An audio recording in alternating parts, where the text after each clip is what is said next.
Okay, magnetic field के बारे में कुछ पढ़ते हैं। मैग्नेटिक फील्ड क्या होता है, ठीक है। बहुत सारे स्टूडेंट्स जो नया नया मैग्नेटिक फील्ड पढ़ते हैं उनको कॉन्सेप्ट क्लियर होना चाहिए, कुछ कंफ्यूजन रहती है, ठीक है। तो magnetic field is a vector quantity, मैंने पहले ही बता दिया। तो यहाँ पे आप लिख सकते हो मैग्नेटिक फील्ड वेक्टर, ठीक है। Magnetic field is also a vector quantity. Magnetic field लिखना ही काफी है because it is a vector quantity. Magnetic field itself is a vector quantity, so it is not needed here to write the magnetic field vector. दूसरा नाम magnetic field का क्या है? Flux density. दूसरा नाम मैग्नेटिक फील्ड का ही दूसरा नाम क्या है भाई? Flux density. और तीसरा नाम क्या है जो पहले से बहुत पुराने जमाने में चलते आ रहा है? Magnetic induction. मैग्नेटिक इंडक्शन ही मैग्नेटिक फील्ड है। मैग्नेटिक फील्ड को ही हम क्या कहते हैं? मैग्नेटिक इंडक्शन कहते हैं, पुराना नाम है। सब चीज एक ही है, चाहे मैग्नेटिक फील्ड बोलो, फ्लक्स डेंसिटी बोलो, है ना, चाहे मैग्नेटिक इंडक्शन बोलो, तीनों चीज एक ही चीज को रिप्रेजेंट करता है। वो क्या रिप्रेजेंटेशन कर रहा है अभी? मैग्नेटिक फील्ड को रिप्रेजेंटेशन कर रहा है। सब वेक्टर क्वांटिटी है, flux density, magnetic induction, all this are vector quantities and all this vector quantities are called magnetic field vector. Vector quantity has both magnitude as well as direction. इसके पास magnitude भी होता है और direction भी होता है। यहां देखिए क्या है कहानी। यहां पे हमने एक क्या रखा, यहां पे एक पोल रखा जिसकी पोल स्ट्रेंथ m है, ठीक है। दूसरा एक और पोल रखा जिसकी पोल स्ट्रेंथ m0 है। m0 जो है पोल स्ट्रेंथ, उसको हम यूनिट टेस्ट नॉर्थ पोल मान के चलते हैं, तो इसको हम साउथ मान के चल सकते हैं, कोई दिक्कत नहीं है, ठीक है। तो इन दोनों के बीच में सेपरेशन क्या है? r है। अगर ये नॉर्थ पोल है, अगर ये नॉर्थ पोल है और अगर ये साउथ पोल है तो कहानी क्या होगा? अगर ये नॉर्थ पोल है, अगर ये साउथ पोल है तो क्या कहानी होगी? नॉर्थ पोल अट्रैक्ट करेगा किसके ऊपर? नॉर्थ पोल क्या करेगा? नॉर्थ पोल, इसको मान लेते हैं, एज्यूम करके चलते हैं, एज्यूम करके चलते हैं। और यहां पर देखिए कि क्या कहानी हो रही है। मैग्नेटिक फील्ड वेक्टर किधर होगा? मैग्नेटिक फील्ड वेक्टर किधर होगी वो आप जरा बताइए, किधर होगी मैग्नेटिक फील्ड? तो जो भी है, मैंने माना यहाँ पर एक मैग्नेटिक पोल माना, सिंगल पोल हम मान लेके चलते हैं, और यहाँ भी एक पोल रखा होगा। सीधी सी बात समझो, अगर ये सिमिलर टाइप के पोल है, अगर ये सिमिलर टाइप के पोल है तो रिपल्सन होगा। अगर अपोजिट टाइप के पोल्स हुए तो अट्रैक्टिव फोर्स होगा, ठीक है। तो यहाँ नॉर्थ साउथ से कोई वास्ता नहीं है, कोई लेना देना नहीं है। सबसे बड़ी चीज ये है कि यहाँ पर एक पोल रखा हमने जिसका पोल स्ट्रेंथ स्मॉल m है, और दूसरा पोल रखा हमने जिसका पोल स्ट्रेंथ m0 है, ठीक है। अब इन दोनों में क्या हो सकता है? इन दोनों में या तो अट्रैक्शन हो सकता है या नहीं तो रिपल्सन हो सकता है, ठीक है। सिमिलर पोल्स हुए तो क्या हुआ? रिपल्सन, और अपोजिट पोल्स हुए तो अट्रैक्शन। तो सबसे बड़ी बात यहाँ पर यह है कि इस पोल के वजह से जो पोल स्ट्रेंथ है, ये वाला पोल कुछ फोर्स एक्सपीरियंस करेगा, और फोर्स एक्सपीरियंस करेगा मतलब ये पोल यहाँ पे कुछ ना कुछ मैग्नेटिक फील्ड क्रिएट कर रहा है, कुछ ना कुछ यहाँ पर क्या कर रहा है भाई? मैग्नेटिक फील्ड क्रिएट कर रहा है। Now this pole creates the magnetic field at this place. इस प्लेस पे मैग्नेटिक फील्ड क्रिएट कर रहा है। कितना मैग्नेटिक फील्ड क्रिएट कर रहा है वो हमें निकालना है, क्योंकि हमारा टॉपिक क्या है? To calculate the magnetic field at a point in space due to any pole whose pole strength is small m, ठीक है। इसका पोल स्ट्रेंथ स्मॉल m है, चलिए ठीक है। तो यहाँ पे देखिए जो मैग्नेटिक फील्ड हमने यहाँ पे कैलकुलेट करना था, फोर्स बाय पोल स्ट्रेंथ, कैसे आता है उसको हम लोग समझेंगे। तो जानिए ये क्या है फोर्स। अगर हमने यहाँ पे कितना फोर्स, ये वाला पोल कितना फोर्स एक्सपीरियंस करेगा पर unit pole strength at that point, that will give you the magnitude of magnetic field produced by this pole whose pole strength is plus m या minus m, जो कुछ भी है। इस पोल जो रखा हुआ है जिसका पोल स्ट्रेंथ m है, स्मॉल m है, ये कितना मैग्नेटिक फील्ड इस जगह पे क्रिएट करता है वो कैलकुलेट करने के लिए यहाँ जो हमने पोल रखा है जिसकी पोल स्ट्रेंथ हमने क्या मान लिया है? यूनिट मान लिया है, यूनिट एक मान लिया है, कैलकुलेशन करने के लिए एक मान लिया है। तो एक मानने या नहीं तो बहुत कम मानने से होता क्या है कि जो ये पोल है यहाँ जो मैग्नेटिक फील्ड क्रिएट करेगा, उस मैग्नेटिक फील्ड को ये वाला पोल डिस्टर्ब ना करे, ये वाला पोल क्या करे? डिस्टर्ब ना करे। इसलिए इसलिए यहाँ पर जो मैग्नेटिक फील्ड होगा इसके वजह से हम इजी वे में कैलकुलेट कर सकते हैं। इसके लिए हमें क्या करना होगा, यहाँ पे एक यूनिट पॉजिटिव पोल मान के चलते हैं, जिसकी वैल्यू क्या होती है, वेरी वेरी स्मॉल मान के चलते हैं, तो ही काम बनेगा। नहीं तो अगर इसकी वैल्यू लार्ज हो गई तो इसके द्वारा जो मैग्नेटिक फील्ड क्रिएट होगा वो क्या होगा, डिस्टर्ब हो जाएगा। इसीलिए इसकी वैल्यू हम वेरी वेरी स्मॉल रख के चलते हैं, क्योंकि अगर स्मॉल नहीं रखेंगे जिसके द्वारा जो मैग्नेटिक फील्ड यहाँ पे क्रिएट होगा उसकी वैल्यू को क्या कर सकता है, डिस्टर्ब कर सकता है। ठीक है, तो इन दोनों के बीच में सेपरेशन है और आर वेक्टर है। ठीक है, तो यहाँ पे मानते हैं सिमिलर पोल्स है तो रिपल्सन इधर, अट्रैक्टिव फोर्स तो इधर, इसके ऊपर भी to every action there is an equal and opposite reaction. अगर ये वाला पोल इसके ऊपर अट्रैक्टिव फोर्स एक्सर्ट कर रहा है या रिपल्सिव फोर्स एक्सर्ट कर रहा है, ये पोल इसके ऊपर रिपल्सिव फोर्स एक्सर्ट करेगा, इस डायरेक्शन में फोर्स एक्सर्ट करेगा, तो यही ये पोल जिसका पोल स्ट्रेंथ m0 है इसके ऊपर अपोजिट डायरेक्शन में फोर्स एक्सर्ट करेगा। To every action there is an equal and opposite reaction. And Newton's third law पढ़े होंगे कि action reaction occurs in pairs not on a single body but on two other bodies, दो body के ऊपर में ये काम करता है। ठीक है, चलिए ये बात समझ में आया। तो यहाँ पे आप इनवर्स स्क्वायर लॉ से समझ सकते हो, इनवर्स स्क्वायर लॉ से मैग्नेटिक फोर्स को आप कैलकुलेट कर सकते हो कि force is equal to mu not upon 4 pi mu naught m by r square, और ये क्या है, r वेक्टर बाय r का मैग्नीट्यूड यूनिट वेक्टर। ये r वेक्टर बाय r का मतलब होता है unit r vector.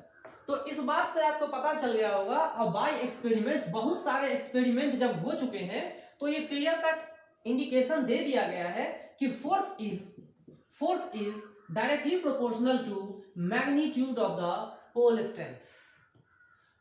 Force is directly proportional to product of the pole strength of the poles. Pole strength का जो पोल है उसके प्रोडक्ट के ऊपर डिपेंड करता है, मतलब इन दोनों का प्रोडक्ट जितना ज्यादा होगा इन दोनों के बीच में फोर्स क्या होगी, उतनी ही ज्यादा होगी। इस तरह के फोर्स क्या हो सकते हैं, अट्रैक्टिव भी हो सकते हैं और रिपल्सिव भी हो सकते हैं, दोनों काम होगा।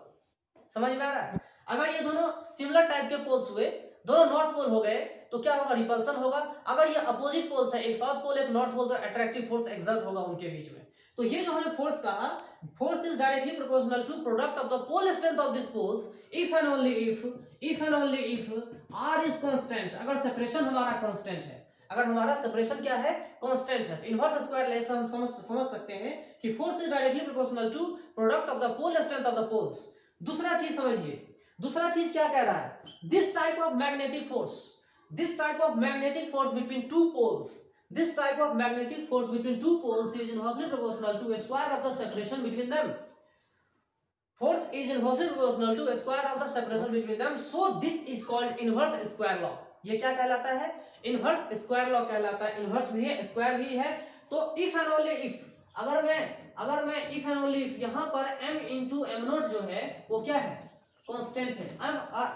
अब अगर m इंटू m0 कांस्टेंट है तो ही क्या कर सकते हैं, force is directly inversely proportional to square of the separation between them.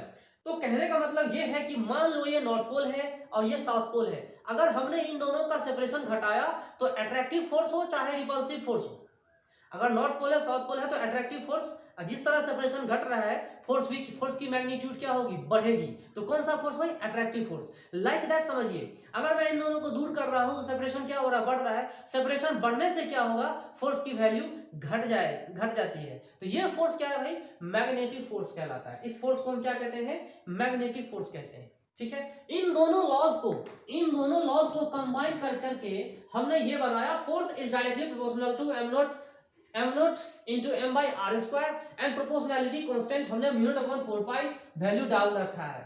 और म्यू नॉट अपॉन 4 पाई की वैल्यू जो होती है वो कितना होता है भाई, 10 टू द पावर -7। ये इसकी मैग्नीट्यूड है। बाद बाकी यूनिट आप लिख सकते हो, इसका यूनिट क्या होगा आप लिख सकते हो, न्यूटन मीटर स्क्वायर, और जो भी होगा पोल स्ट्रेंथ का यूनिट होता है एम्पेयर मीटर, जो कुछ भी है वो आप लिख सकते हो, कोई दिक्कत नहीं है। ठीक है, तो ये बात मैंने आपको बता दिया कि जो मैग्नेटिक फोर्स है दो पोल्स के बीच में, वो इनवर्स स्क्वायर लॉ को फॉलो कर रहा है, directly proportional to product of the pole strength, inversely proportional to square of separation between them, इसीलिए इनवर्स स्क्वायर लॉ को ये फॉलो कर रहा है। इस तरह से भी हम मैग्नेटिक फील्ड को पता कर सकते हैं कि मैग्नेटिक फील्ड कितनी होगी।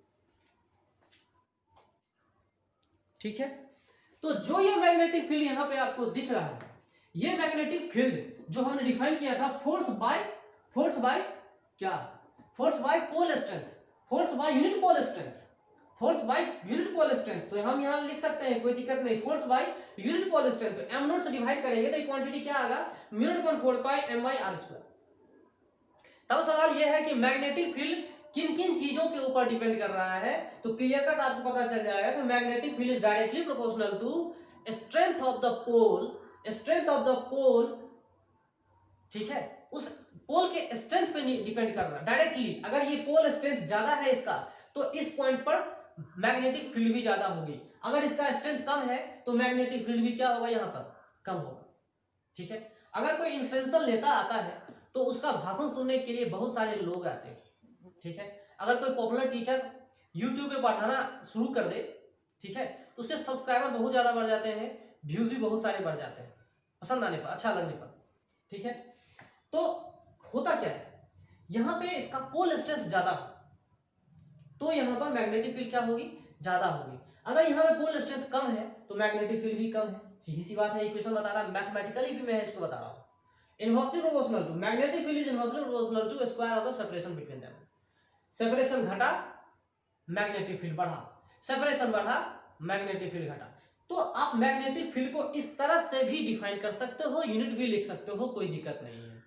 एक तो मैंने ये बताया, ये ऐसा है जैसे हम लोग इलेक्ट्रोस्टैटिक्स में पढ़ते थे कि ये पॉजिटिव चार्ज है, ये निगेटिव चार्ज है, इन दोनों के बीच में इलेक्ट्रोस्टैटिक फोर्स ऑफ अट्रैक्शन है, कूलम्ब्स लॉ पढ़ते थे, है ना। लाइक हम यहाँ भी पढ़ रहे हैं, यहाँ पे किसी साइंटिस्ट का नाम नहीं दिया गया है, लेकिन लाइक दैट यहाँ पर भी हम पढ़ रहे हैं, कूलम्ब्स लॉ जैसा ही हम पढ़ रहे हैं, इनवर्स स्क्वायर लॉ को यहाँ फॉलो किया जा रहा है, ठीक है।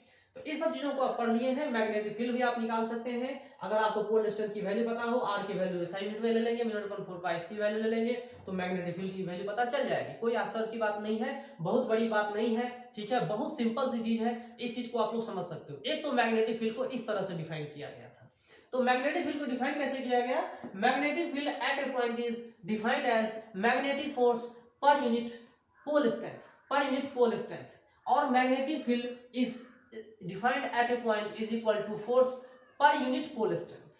पर यूनिट मतलब इसकी वैल्यू हमने क्या कर दिया, 1 डाल दिया, तो जितना फोर्स होगा उतना ही मैग्नेटिक फील्ड भी होगा, ठीक है। डायरेक्टली प्रोपोर्शनल टू फोर्स हो गया, इक्वल हो जाता है, यूनिट की बात करें तो, एक की बात करें तो, ठीक है। दूसरा चीज, मैग्नेटिक फील्ड को समझिए कि यहाँ पे हमने एक बार मैग्नेट रख दिया तो मैग्नेटिक फील्ड की डायरेक्शन इधर होगी, सीधी सी बात है। चलिए, अंदर में अट्रैक्शन हो रहा है साउथ पोल नॉर्थ पोल के बीच में। दूसरा जो हम मैग्नेटिक फील्ड को डिफाइन करेंगे, एक और तरीका है, कैसे डिफाइन करेंगे वो देखिए। मैंने एक बार मैग्नेट रखा जिसका नॉर्थ पोल ऊपर दिखा रहा हूँ, साउथ पोल नीचे दिखा रहा हूँ, है ना, और यहाँ पे मैग्नेटिक फील्ड है।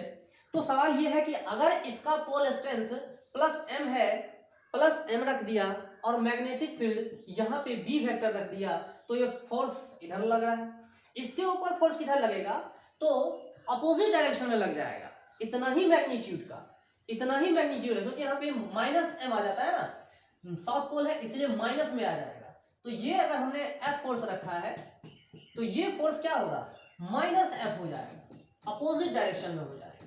तो two equal and opposite forces form a couple, यहाँ पे कपल फॉर्म करेगा, ये फोर्स और वो फोर्स दोनों क्या है, इक्वल एंड अपोजिट डायरेक्शन में एक दूसरे के हैं, ठीक है, ये अपोजिट डायरेक्शन में है। यहाँ पे पोल स्ट्रेंथ हमने नेगेटिव बना रखा है इसलिए। तो होगा ये कि भाई देखो यहाँ पर एक फोर्स तो इधर जा रहा है, दूसरा फोर्स इधर जा रहा है। ये कैसी कहानी है, जिस कहानी में मैग्नेटिक फील्ड इस मैग्नेटिक डाइपोल मोमेंट के परपेंडिकुलर डायरेक्शन में हो।